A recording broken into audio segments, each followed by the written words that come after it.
हम लोग दूसरा अपना टॉपिक स्टार्ट करते हैं, कोशिका सिद्धांत, सेल थियरी।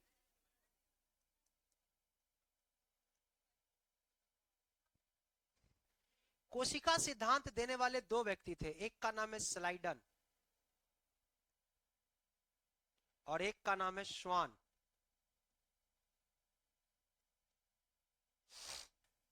ये दोनों तीन बात बोला।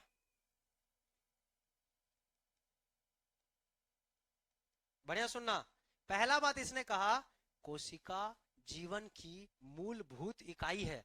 Cell is the fundamental unit of life. कोशिका, ये लाइन सब सुना होगा क्योंकि 90 में ये लाइन है। जीवन की मूलभूत इकाई है। मूलभूत को फंडामेंटल या आधारभूत भी बोल सकते हैं, बेसिक स्ट्रक्चर, बेसिक यूनिट। या तो बेसिक यूनिट बोल दो आधारभूत इकाई, या फंडामेंटल यूनिट बोल दो मूलभूत इकाई। पहला बात इसने कहा कि यहां ध्यान दो, कोशिका जीवन की मूलभूत इकाई है। मूलभूत का मतलब हुआ जीवन में हम लोग जो भी कुछ करते हैं हमारे अंदर करने वाला कोशिका होता है। अगर ये नहीं करता तो हम लोग कुछ नहीं करते। हाथ ऐसे हिलाए, अंदर जितना कोशिका है सब ऐसे ऐसे हिल गया। अगर वो नहीं हिलता तो हाथ हिलेगा नहीं। जैसे जब आदमी को पैरालिसिस होता है, लकवा जिसको कहते हैं, उसमें एक प्रकार की एक शरीर के किसी भी लेफ्ट या राइट किसी भी साइड की कोशिका शिथिल हो जाती। कितना दिमाग आदेश देता है कि हिलो, कोशिके नहीं हिलता, नहीं हो सकेगा। पोलियो जब लिम्फ पे अटैक होता है तो भी कोशिका, हालांकि उसमें कोशिका काम करता है, पूरा शिथिल नहीं हो सकता, इसलिए हम पैरालिसिस का बात किए। आगे समझेंगे इन सब बीमारियों को। पहले बताओ, मूलभूत समझ पाए कि शरीर में एक्चुअल में हम लोग जो कर रहे हैं एक्चुअली में कौन कर रहा है? आप जो पढ़ रहे हैं, याद कर रहे हैं, वो भी एक्चुअल में कोशिका याद कर रहा है। मूलभूत का अर्थ स्लाइडन और स्वान ने कहा दो है। एक को कहते हैं संरचनात्मक, संरचनात्मक स्ट्रक्चरल। दूसरा बोलो कार्यात्मक। कार्यात्मक मतलब फंक्शनल। देखो यही हम बोले, हम एक के बाद बोले थे, आप जो भी कार्य करते हैं वो आपका कार्यात्मक है। वो करता कौन है? कोशिका। इतना ही नहीं, हम लोग जैसे बने हैं वो अंदर में कोशिका वैसा बना, यानी हमारी संरचना का भी डिसीजन कोशिका लेता। यही स्लाइडन और स्वान का कहना था। स्लाइडन स्वान ने कहा कि देखो, कोशिका जीवन की मूलभूत इकाई है। जैसे इस घर का मूलभूत इकाई ईंट है, घर को तोड़ेंगे तो ईंट निकलेगा। अब ईंट के अंदर भी बहुत चीज है, मिट्टी तो कोशिका के अंदर भी है, उसे ठीक है, दिक्कत नहीं है। तो घर के अंदर का इकाई ईंट है, यही घर, इसी ईंट पर ईंट से घर बना है। तो हम लोग का शरीर कोशिका दर कोशिका से बना है, इसलिए कोशिका हमारी संरचनात्मक इकाई है। यही ईंट हमको सुरक्षा देता है, ईंट का काम है सुरक्षा देना। वैसे हमारे शरीर में जो भी काम है वो कोशिका करती है, कार्यात्मक इकाई। बोलो पहले संरचनात्मक कार्यात्मक समझे। शरीर का कोई भी काम कौन करता है? कोशिका। संरचनात्मक के संबंध में एक बात और, रुडोल्फ सॉरी इसी ने, स्लाइडन और स्वान ने कहा कि जब भी एक स्पर्म और एक ओवा का निषेचन होता है तो सबसे पहले बनता है सेल। सेल यानी कोशिका। अब फिर आगे पढ़ाएंगे कि कोशिका अपने आप बढ़ जाती है। आपका 5वां टॉपिक है सेल डिवीजन। कोशिका अपने आप बढ़ जाती है, नया कोशिका बनती है। कई कोशिकाओं से सेल, सेल से बनता है टिश्यू। जैसे ईंट, ईंट से बना दीवार, एक दीवार से घर थोड़े बन गया। उत्तक, उत्तक यानी टिश्यू। करोड़ों सेल मिल जाएगा तो उत्तक। अब डिपेंड करता है कि सर करोड़ों मिलेगा कि लाख मिलेगा। जैसा उत्तक है वैसा मिलेगा। उत्तक छोटा है कम कोशिका मिली है, उत्तक बड़ा है ज्यादा कोशिका मिली। ध्यान दो, उत्तक से, कई सारे उत्तक से, जैसे कई सारे दीवार से अंग का निर्माण होता है, ऑर्गेन्स। अंग का, जैसे कान हमारा अंग है, आंख अंग है, नाखून अंग है, बाल अंग है, जो भी अंग है उस सब उत्तक से बना है, उत्तक से। और उत्तक किससे बना है? कोशिका से। कोशिका पहला चीज है जो धरती पे बना। अरे बोलबे नहीं कर सकते। तो कोशिका, कोशिका से उत्तक, उत्तक से अंग, ऑर्गेन, और ऑर्गेन से ही ऑर्गेनिज्म बनता है। ऑर्गेन से ही ऑर्गेनिज्म बनता है। बोलो क्लियर है? अब आगे आप चल सकते हो। अगर लार्ज ऑर्गेनिज्म की बात करोगे, मल्टी सेलुलर ऑर्गेनिज्म की, तो वहां पे ऑर्गेन से ऑर्गेन सिस्टम बनेगा, ऑर्गेन सिस्टम से बॉडी बनेगा। अंग से अंग तंत्र बनेगा, अंग तंत्र से शरीर बनेगा। लेकिन यूनिसेल्युलर ऑर्गेनिज्म की बात करें तो बस ऑर्गेने बन के खत्म हो जाए। इसीलिए ऑर्गेन से ही ऑर्गेनिज्म बनता है। ऑर्गेनिज्म मतलब अंग वाले ऑर्गेनिज्म, बोलबे नहीं करते, समझ पाए? तो इसी से ऑर्गेनिज्म का निर्माण होता है। यही बात बोला स्लाइडन और स्वान, इतना बात बोला। दूसरा बात स्लाइडन और स्वान का कहना था, दूसरा बात स्लाइडन और स्वान का कहना था, बड़ा बेजोर बात बोला। स्लाइडन और स्वान ने कहा कि हम लोग के शरीर में असंख्य कोशिका है, मतलब हम लोग के शरीर में एक से ज्यादा कोशिका है। सही है कि गलत? सही। कहा मानव में या शरीर एक से अधिक सेल से निर्मित होता है, अधिक कोशिका से बनता है। अब एक चीज सुन लो, पीटी का जो एग्जाम होगा, पीटी में ही साइंस पूछता है, मेंस में सिर्फ टेक्नोलॉजी पूछता है। कोई भी एग्जाम दे रहे हैं, कोई भी एग्जाम दे रहे हैं तो आपको साइंस का बहुत अच्छा वेटेज रहता है। आपके एग्जाम में 25 क्वेश्चन आएगा बिहार एसएससी में, बीपीएससी में 30 क्वेश्चन आएगा। साइंस का वेटेज बहुत अच्छा होता है किसी भी एग्जाम। तो साइंस यही है, इस एग्जाम का कोई रोल नहीं है मेंस में। हम इसलिए बता रहे हैं क्योंकि पीटी में कई टर्म आपको इंग्लिश में ही समझना पड़ेगा। हिंदी में ऐसा ऐसा टर्म जैसे कि सूत्र कणिका लिख देगा, इंग्लिश में इसको माइटोकॉन्ड्रिया कहते हैं। हालांकि हम देखे नहीं आज तक कोई क्वेश्चन ऐसा जिसमें सूत्र कणिका लिखा हो, लेकिन हिंदी कुछ की इतनी कॉम्प्लिकेटेड है कि कोई मतलब नहीं। तो इसमें हिंदी इंग्लिश नहीं सोचना, तुमको ये समझ में आया लाइन तो लिख लो बस। ऐसा नहीं कि नहीं हमको अंग्रेजी में लिखना, हमको हिंदी में लिखना, हमको संस्कृत में लिखना, कैसे भी लिखना है लिख लो, आपको खाली समझ में आना चाहिए, क्योंकि पीटी में रोल है। देखो पहला बात स्लाइडन और स्वान क्या कहा, कोशिका ही शरीर की मूलभूत इकाई है। मूलभूत का मतलब बना भी, संरचना भी इससे है, कार्य भी इससे करता। दूसरा बात जब बोला कि अच्छा ये बताओ कि हमारे शरीर में क्या कोशिका है, तो स्लाइडन और स्वान ने कहा खूब कोशिका। कोई एगो पगला है, अब पगला कहा बताओ, ठीक तुम बोल रहा है, ऑर्गेन बना है टिश्यू से, टिश्यू बना सेल से। सेल पहला किससे बना, सेल कब बनता है? उस समय ये सब फर्टिलाइजेशन जो हम तुमको तुरंत बता दिए कि स्पर्म और ओवम मिलता है, और उस समय ये सब नहीं पता था। स्लाइडन और स्वान ने कहा देखो ऐसा है कि शरीर में अगर उसने मान लो कह भी दिया कि स्पर्म और ओवम मिला तो सेल बना, फिर स्लाइडन और स्वान से बोला कि अच्छा छोटका बच्चा में इतने को सेल है, इतना बड़ा बच्चा हो गया तो सेल तो बढ़ा, ये सेल बनता कहां से? स्लाइडन और स्वान ने कहा सेल का निर्माण तब होता है जब आवश्यकता होती, अपने आप होता है, स्वतः स्पॉन्टेनियस। यही बात है स्लाइडन और स्वान का। इसने कहा सेल का निर्माण, कोशिका का निर्माण स्वतः, स्वतः यानी स्पॉन्टेनियस, आवश्यकता अनुसार, आवश्यकता अनुसार होता है। इसने यही कहा कि सेल का निर्माण आवश्यकता अनुसार होता है। जैसे हाथ काट दिए, हल्का हाथ कट गया, पूरे नहीं काट दिए, हल्का हाथ कट गया, इन्हें किराना सांगा बना देना है। मान लो इतना हाथ कटा, अब हाथ मेरा मान लो यहां से कट गया, यहां से हाथ कट गया, हल्का कटा है, हल्का कटा है। अब ये कटा तो ये फिर जुड़ेगा कि नहीं? जुड़ने के लिए यहाँ कोशिका बनना पड़ेगा। तो कहेगा स्लाइडन स्वान की यहाँ आवश्यकता है, नया कोशिका बनेगा, ये जुड़ जाए, आवश्यकता है।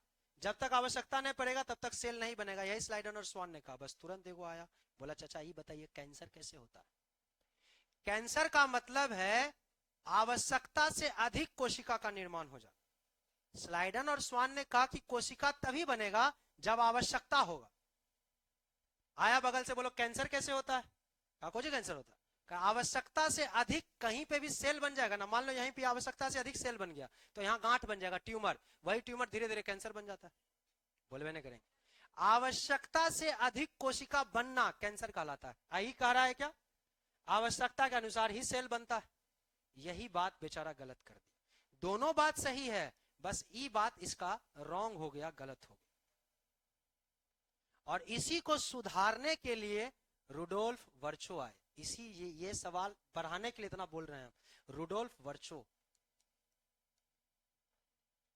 और रुडोल्फ वर्चो ने कहा कि इधर आ, इधर आ, गधा कहीं का, आवश्यकता से अनुसार नहीं, कोशिका का निर्माण अपने आप नहीं होता है, कोशिका का निर्माण एक प्रक्रिया से होता है और उस प्रक्रिया को कोशिका विभाजन कहते हैं। मतलब कुल मिला के ये समझो, रुडोल्फ वर्चो ने ये कहा कि एक कोशिका पुरानी कोशिका से बनती है, ई खत्म होगा नया बनेगा, जब तक ही खत्म नहीं होगा तब तक नया नहीं बनेगा। अरे बोलबे नहीं करेंगे। यानी कि कोशिका का निर्माण पहले की कोशिका से ही होती है, पुरानी कोशिका से ही नई कोशिका बनती है। पुरानी सेल से नई सेल, नई सेल का क्या होता है, निर्माण होता है। इसीलिए आपसे सवाल पूछ लिया कि बताइए कोशिका सिद्धांत से कितने लोग जुड़े हैं, तो ये तीनों लोग जुड़े। दो आदमी दो सिद्धांत, तीसरा गलत हो गया, सुधारने के लिए कौन आए, रुडोल्फ वर्चो। और ये हम आपको इस सवाल यूपीपीसीएस के क्वेश्चन से इतना करा दिए, एक बार लिख लीजिए इसको अपने से। तीसरा टॉपिक स्टार्ट करते हैं। तीसरा कौन सा टॉपिक है जी, महत्वपूर्ण कोशिकांग। हर चैप्टर के आगे हम लिखवा देंगे। Important cell organelles.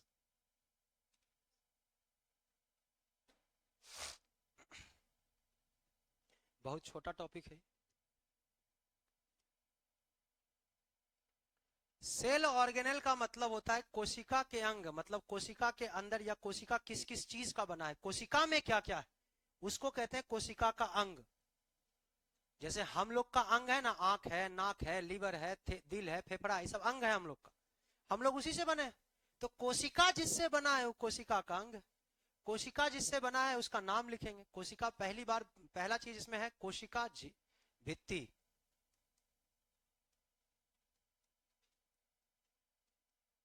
Cell wall, कोशिका झिल्ली,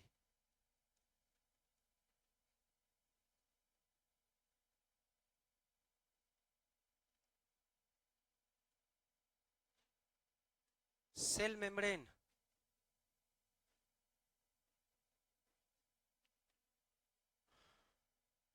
जीव द्रव्य। सुनो पहले इधर देखो, हिंदी वाला देखो, यहाँ पे जीव द्रव नहीं लिखे हैं हम, जो लिखे हैं वही लिखना। एक आगो काबिल होता है ना, प्रोटोप्लाज्म, द्रव्य लिखे हैं, द्रव नहीं। जीव द्रव के बाद लिख लीजिए माइटोकॉन्ड्रिया, राइबोसोम,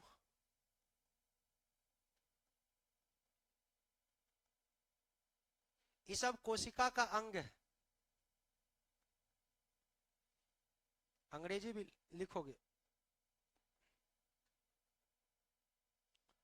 राइबोसोम,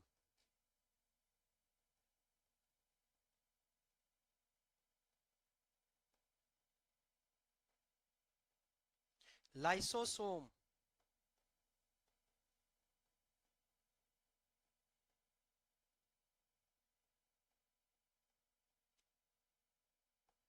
पहले इतना लिख लीजिए, ये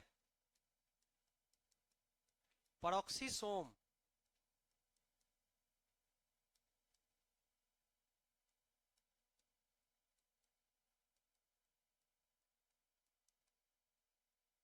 सेंट्रोसोम,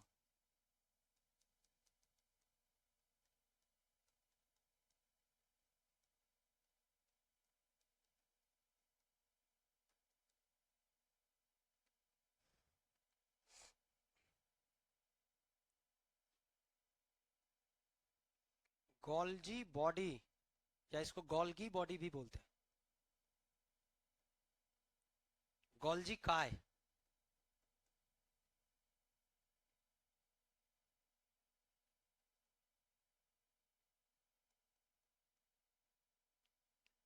इंडोप्लाज्मिक रेटिकुलम, एक्यूल्स,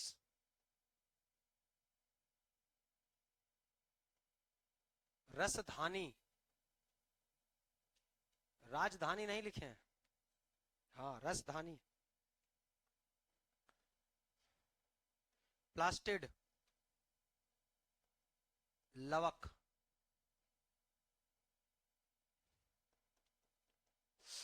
न्यूक्लियस, केंद्रक। 14 जरूरत नहीं लिखने का, लेकिन लिख सकते हो माइक्रो बॉडीज, सूक्ष्म काय।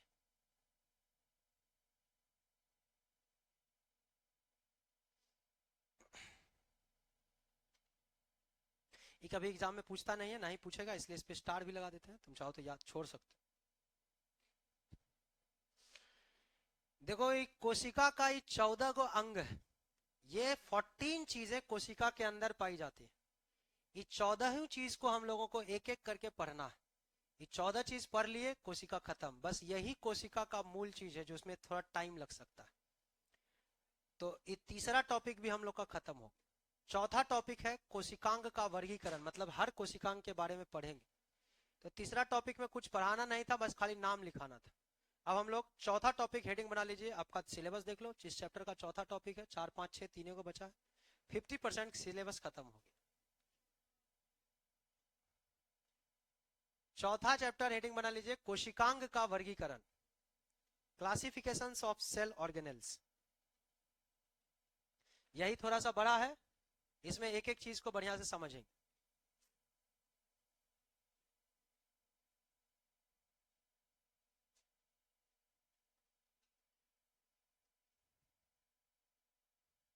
लिख लिए इतना?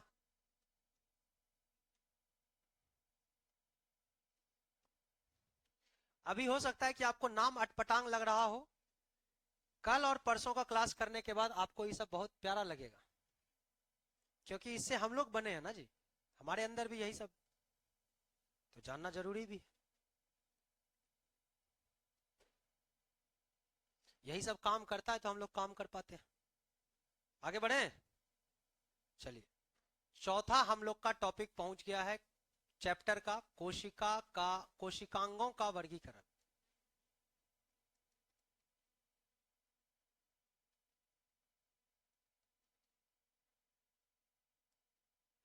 क्लास कुछ नोट अभी हम लोग लिखेंगे, लिखिए।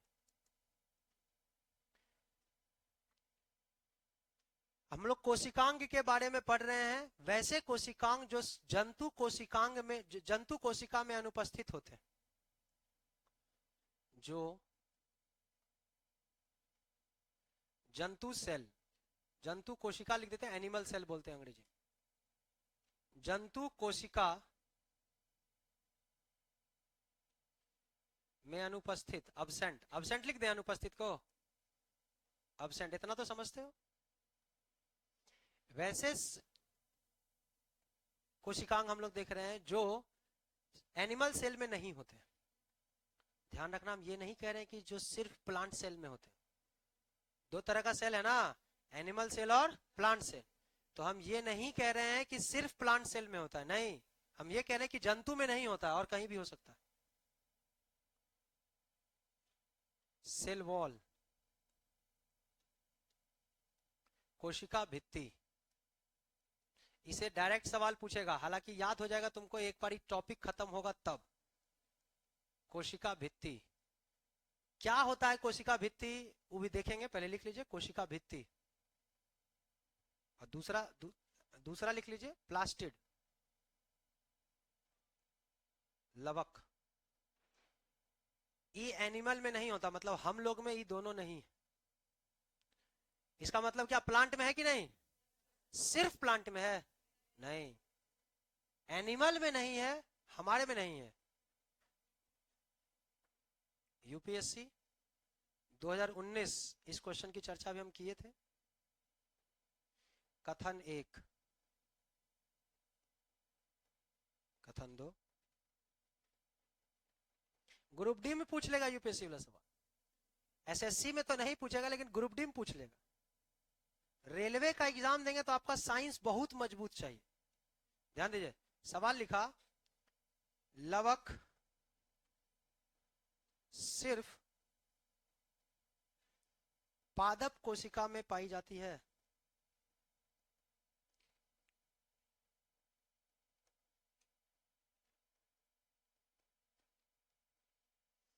Plastids are only present in plant cell.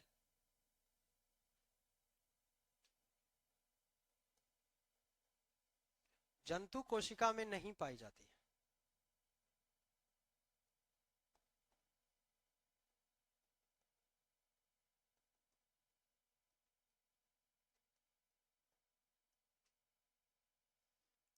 Plastids are not present in animal cell। एक सही, दो सही, दो, एक की सही व्याख्या।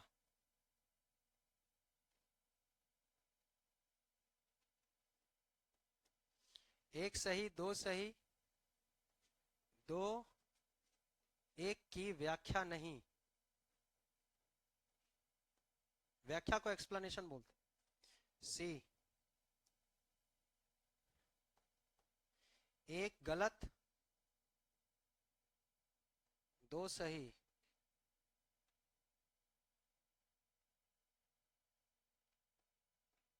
एक सही, दो गलत। बोलो जी उत्तर। प्लांट सेल में प्लास्टिड होता है, एनिमल सेल में प्लास्टिड नहीं होता। यानी हम लोगों में एक लवक नाम का अंग नहीं होता, लवक नहीं है। देखो कोई भी टमाटर देखते होंगे लाल होता है, गाजर का अपना रंग है, अंगूर का अपना रंग है, आम का अपना रंग। रंगने वाला लवक कहलाता है। क्या तुम देखे कि कोई आदमी नीला हो गया, कोई हरा आदमी है, कोई लाल आदमी है? नहीं, आदमी में खाली मेलानिन की ज्यादा या कमी से गोरा या काला हो सकता है, बाकी और कुछ नहीं हो सकता। यानी हमारे अंदर रंग देने वाला जैसा कुछ नहीं है। जिसके अंदर रंग देने वाला होगा वो लवक कहलाता। बात समझ रहे हैं? तो लवक सिर्फ पादप में है, लवक प्लांट में है या नहीं है? क्या सिर्फ प्लांट में है? नहीं। अभी हम समझाए कि जंतु में नहीं है। हम यहां चाहते तो लिख सकते हैं ना कि सिर्फ प्लांट में है, गलत हो जाए। लवक प्लांट में है लेकिन सिर्फ प्लांट में है, गलत। 5 जगत है, RH व्हिटेकर ने कहा था, मोनेरा, प्रोटिस्टा, फंगस, प्लांट और एनिमल। प्लांट में, एनिमल में नहीं है, बाकी किसी में हो सकता है। तो लवक याद रखना, एनिमल में नहीं है, प्लांट में है, लेकिन सिर्फ प्लांट में नहीं है। देखो एक होता है कि बहुत प्यार से बोल देगा एक्सक्यूज मी, आई एकदम टाइट है, नहीं, इस सिर्फ लिख दिया ना तो टाइट क्वेश्चन। अगर यहां सिर्फ नहीं लिखता तो एक्सक्यूज मी वाला क्वेश्चन है, पादप में पाई जाती है, सही हो जाता। टाइट सवाल आया तो सोचना होगा, सिर्फ शब्द पे सोचना होगा कि सिर्फ प्लांट में नहीं, ये गलत हो गया। पहला गलत है तो ऑप्शन नंबर सी सही। एनिमल में नहीं है, प्लांट में है। फंगस में भी प्लास्टिड पाया जाता है, मोनेरा में भी प्लास्टिड पाया जाता है, प्रोटिस्टा में भी प्लास्टिड नहीं पाया जाता है। अभी लिखवाएंगे आगे, अभी तो प्लास्टिड पढ़ाई नहीं है। बस इस लाइन से एक क्वेश्चन आया था, मेरे दिमाग में याद था हमको, हम आपको करा दी। यूपीएससी और बीपीएससी का अधिकतर क्वेश्चन याद। बोलो क्लियर है सबको? बोलबे नहीं करेगा। आज के लिए इतना ही रहेगा।